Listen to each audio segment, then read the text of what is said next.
The third-year leap is this idea that a player who's projected to become a star caliber player usually experiences that ascension in their third season.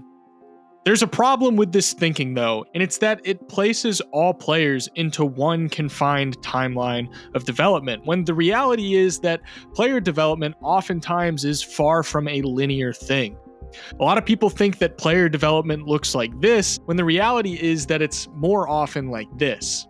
It's very unpredictable, highly volatile, and it's far from having any fixed parameters. Jalen Green has been a fantastic example of this.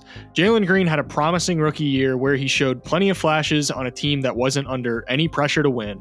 His sophomore season, he took a little bit of a step back in some areas, but there were some factors working against him, like a lack of reliable coaching and a less than ideal infrastructure around him. This year, though, the Rockets were clearly aiming for a playoff push given the offseason moves that they made, and so the pressure was on. When Jalen Green didn't immediately take that next step this season, there was a rush to give up on him and even calls for the Rockets to throw him out into the trade market to see what kind of return they could get for him. But based on what we've seen from him over this recent stretch of the season, he looks like an entirely different player. Over his last 15 games, Jalen Green is averaging 28 points, 6 rebounds, 3.5 assists, and he's shooting 48.2% from the field, along with 42.3% from 3 on nearly 10 attempts a night.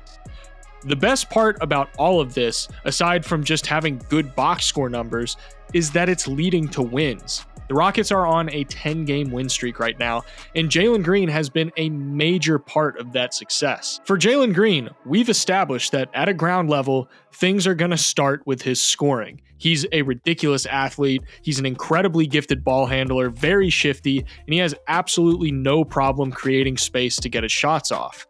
That's where it all begins with him. But what's more important than the shot creation ability is that he isn't just strictly scoring in isolation and slowing down the offense. He's scoring within the flow of the offense at a high level, and everything's just coming to him naturally. When he's operating as the pick and roll ball handler and teams are opting to use drop coverage against him, he's using that as an opportunity to generate high percentage threes. Over the last 15 games, he's shooting around 40% from 3 as the pick and roll ball handler, which is a testament to his ability to punish this drop coverage. This shooting ability extends to when Houston draws up plays for him to get the ball coming off of off-ball screens, allowing him to read defenses and decide what the best course of action is, depending on how they're set up. And you can really see how good he's gotten at reading the floor when he's coming off of those screens. If his defender gets hung up on the screen and he has the space, he can pull the trigger for those movement threes. If the defense is pulled too far back, leaving space inside the arc open for him to attack, he can use that ridiculous athleticism and burst to get going downhill and get himself good looks at the rim. If the defense runs him off the three-point line, but they've established a good defensive presence in the paint to try and prevent a drive to the basket, he's been able to work in that in-between area for mid-range pull-up jumpers. That 3-level ability as a scorer inherently makes him a lot more difficult to game plan against. You've got to have guys to run him off the 3-point line and fight over screens. Plus, you have to have the defenders available to contain him when he's driving off those screens. And then if that mid-range becomes a reliable aspect of his game like it has been lately, then you've also got to make sure that there's going to be somebody there in the vicinity to prevent that. On the season as a whole, he's shooting 62% at the rim, 40% on long mid-range shots, and 39% on corner threes, and 34% on non-corner threes. But in this recent 15-game stretch, he's shooting 67% at the rim, 44% on long mid-range shots, 47% from the corner, and 42% on non-corner threes.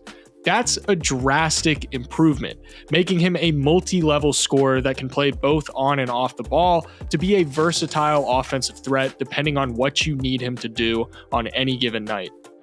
This elite level of scoring that he's reached over the last couple of months naturally leads us into his improvement as a playmaker. One of the biggest developments to Jalen Green's game has been an overall improvement as a passer and playmaker, and that was something coming into this year that a lot of people wanted to see from him. The thing with Jalen is that he has absolutely no issue creating his own shot, but now that the shots are falling, defenses are going to be significantly more keyed in on him, and that's going to allow him to leverage the scoring ability into open looks for his teammates to generate highly efficient offense. Let's take a look at how OKC defended him in the game last night to see this in action. He'd bring the ball up the floor, and it would look like they're going to set up for a pick and roll, and OKC would hedge against him in the pick and roll, and Green was able to make the right reads each time that it happened to get the ball to the open man so that they could capitalize on the advantage that was created from that initial hedge. One of his most valuable assets as a primary offensive facilitator is how good he is at knifing through defenses and splitting two defenders. You've got two defenders here on the ball with Landale and Green is just going to split both of them and force Koulibaly into help, and with Fred VanVleet flaring in the corner and Brooks setting this pin-in screen, Green's drive leaves the defense completely out of position, so nobody's going to be there to rotate and contest that corner three. The driving threat usually forces help from the backline of defense, and when he gets by Okongwu here, Johnson is going to slide over off of Jabari Smith Jr., and Green's going to make the right read to connect with him for the corner three. The fact that Jalen Green is not only good enough of a scorer to generate this type of defensive attention, but also that he's aware of the fact that he's generating this much defensive attention is what's really allowed his overall playmaking ability to be unlocked.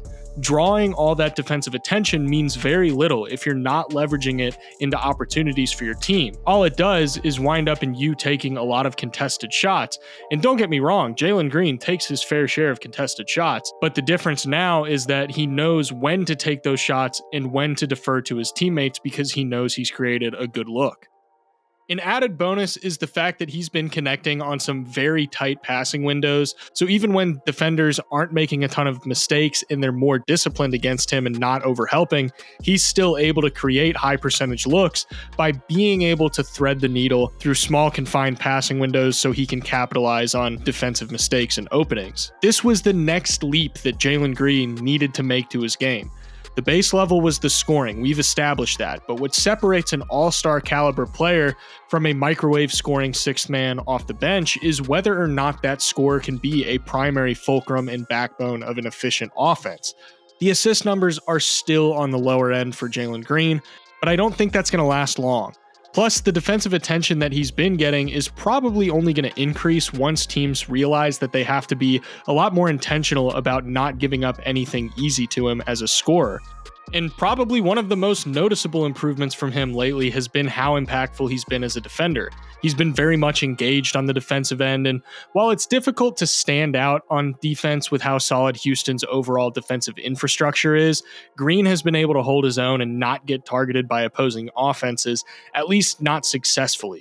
He does a great job of containing drives without fouling, and that athleticism that we see him make use of so often on the offensive end is something that he's able to leverage into blocked shots on the defensive end.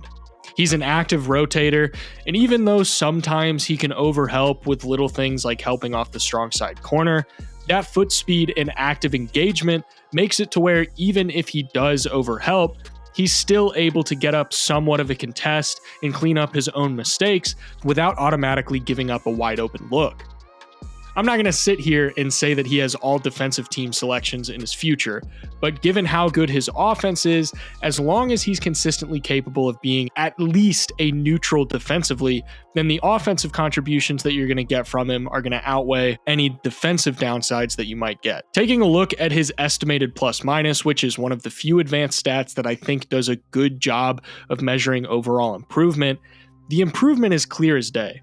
A frequent talking point with Jalen Green that's been parroted lately in regards to his recent breakout is that he always turns it up over the last 15, 20, 25 games of the season. To that, I'd say this year there's been some pretty clear differences. One, in prior years, the extent to which he's improved for the final 25 games or so isn't even close to the improvement that he's shown during the final stretch this year. You can clearly see that his numbers during this stretch are notably better in all areas aside from just raw assist numbers, and I'd argue the film from this recent stretch supports the idea that his passing right now is the best that it's ever been, even if his raw assist numbers are lower. And second, this leap that he's taking at the end of the year is contributing to wins. The Rockets have the longest active winning streak in the NBA, and I don't think that would be happening if Jalen Green was just putting up quote-unquote empty numbers. Jalen Green is once again another perfect example of why you shouldn't give up on young players, In particular, young scorers that are thrust into less than ideal situations. Green was always going to need some time to develop, and I think a lot of people forget that he just turned 22 years old. Player development is far from a linear thing, and Green could still run into some bumps in the road, but the improvement that he's shown lately doesn't seem like it's just a flash in the pan. It's a replicatable blueprint for future success in an infrastructure that allows him to lean into what he does best. Hope you guys enjoyed this video. I'd appreciate it if you considered leaving a like and subscribing if you're new to the channel and you like this kind of stuff. Shout out to all of my patrons for supporting the channel. Thank you all so much for watching, and I'll see you in the next one.